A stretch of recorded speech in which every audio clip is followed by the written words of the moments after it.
SHEDEUR Sanders will never get first-team reps. From the minute SHEDEUR Sanders stepped onto an NFL practice field wearing brown and orange, the noise around him grew louder than anything a rookie quarterback should ever have to navigate. Hype met skepticism, admiration collided with hostility, and every throw, every rep, every footstep was dissected as if he were already one of the league's most polarizing veterans. But as Cleveland's quarterback drama expanded into a national storyline, a louder narrative began to dominate the conversation. SHEDEUR Sanders will never get first-team reps. Not because of a lack of talent, but because of a complex, politically driven, emotionally fueled storm brewing behind the scenes. One that insiders describe as unique even by Cleveland Browns standards. The moment the Browns drafted SHEDEUR, the media split into two groups. Those who viewed him as the future of the franchise and those who believed he arrived with too much spotlight, too many expectations, and far too much connection to the football world's most polarizing figure, his father, Deion Sanders. Early reports claimed SHEDEUR was overhyped, underprepared, or not NFL ready. But none of those narratives aligned with what eyewitnesses described during training camp. The rookie's rhythm, footwork, timing, and ability to process defensive shifts surprised many veterans. Teammates whispered that he had it. The intangible mix of confidence, vision, and controlled aggression that great quarterbacks carry. But talent alone wasn't enough. Not in Cleveland. Not in a franchise that has been plagued by decades of quarterback turnover, heavy-handed management decisions, and a tendency to stick with veterans, even struggling ones, long after their ceiling is known. Inside the Browns facility, a lingering tension had been building long before the start of preseason. Sources began to suggest that the coaching staff was hesitant to give SHEDEUR any legitimate path to QB1 reps, fearing backlash from media, pressure from ownership, or disruption to the existing locker room hierarchy. The mantra that leaked out, "He'll earn it eventually, but not now," made its way through beat reporters and national analysts. But over time, that soft pushback turned into a firmer stance.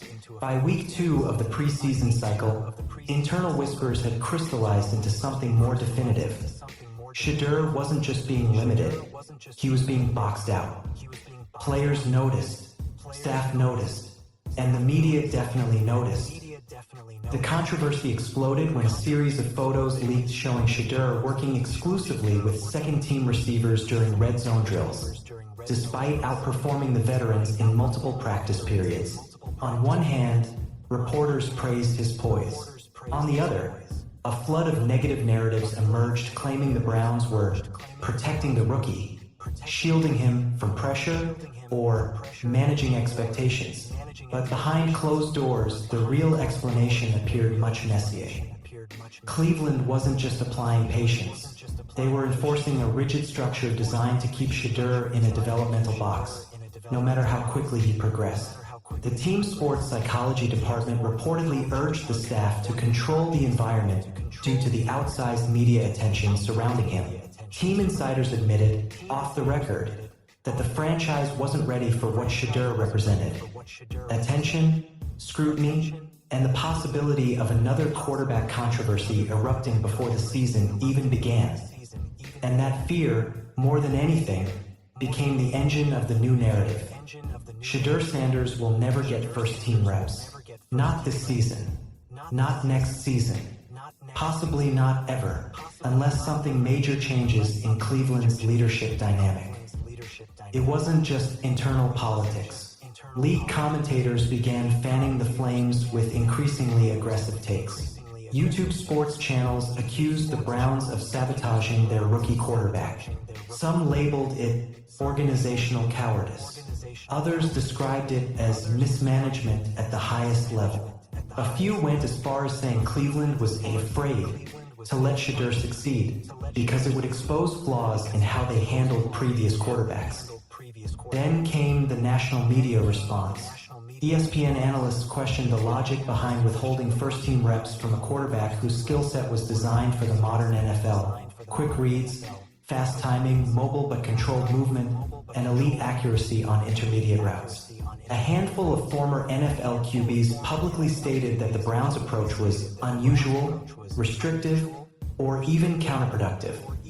But no voice was louder or more controversial than Deion Sanders himself. Coach Prime, known for his charismatic confidence and protective nature, didn't hesitate to question Cleveland's strategy.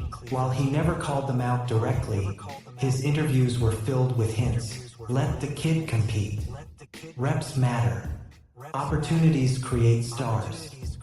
Everyone knew who he was talking about. Everyone knew what he wanted. And that's when the tension hit its peak. Off-field pressure combined with on-field politics, creating a perfect storm of speculation. Fans started dissecting every roster move, every practice clip, every scheduling change. The more SHEDEUR impressed, the harder it became for the Browns to justify their stance. And instead of calming the waters, their silence only intensified the drama. Inside the locker room, the dynamic became even more complicated.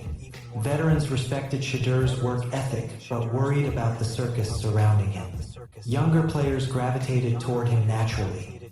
His energy and leadership traits were impossible to ignore. Some coaches reportedly believed he could handle second-team reps, third-team reps, or no reps at all and still remain mentally sharp. Others feared giving him first-team reps would escalate the hype to an uncontrollable level. Meanwhile, SHEDEUR said nothing publicly. No complaints, no coded messages, no passive-aggressive statements, just work. Observers began calling him the quiet storm of the Browns' offseason cycle. Yet the narrative outside the building refused to fade. Why would Cleveland invest in a quarterback they weren't willing to test with the starters? Why were they publicly supporting him while privately limiting him?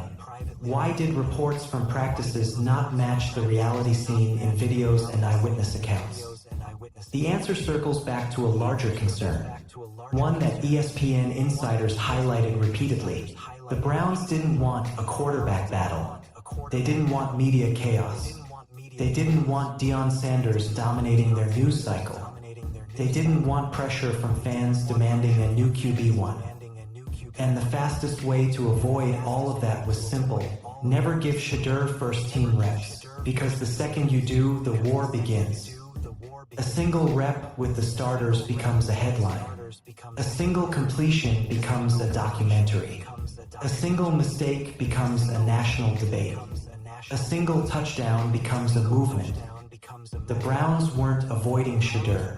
They were avoiding what he represented: possibility, risk, attention, disruption, and the potential reshaping of the franchise's identity.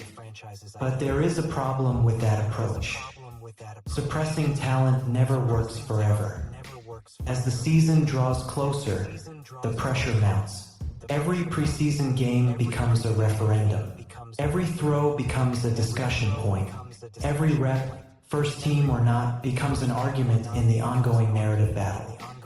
Fans watch, analysts watch, players watch. And the louder the debate gets, the more power the narrative gains. Whether SHEDEUR eventually breaks through or remains confined to limited reps, one thing has become clear.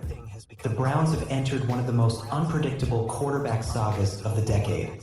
And unless they change course, the headline that started as a YouTube controversy might become an NFL reality. SHEDEUR Sanders will never get first-team reps, but narratives are fragile. Talent is persistent, and opportunity has a way of arriving when people least expect it. Even in Cleveland,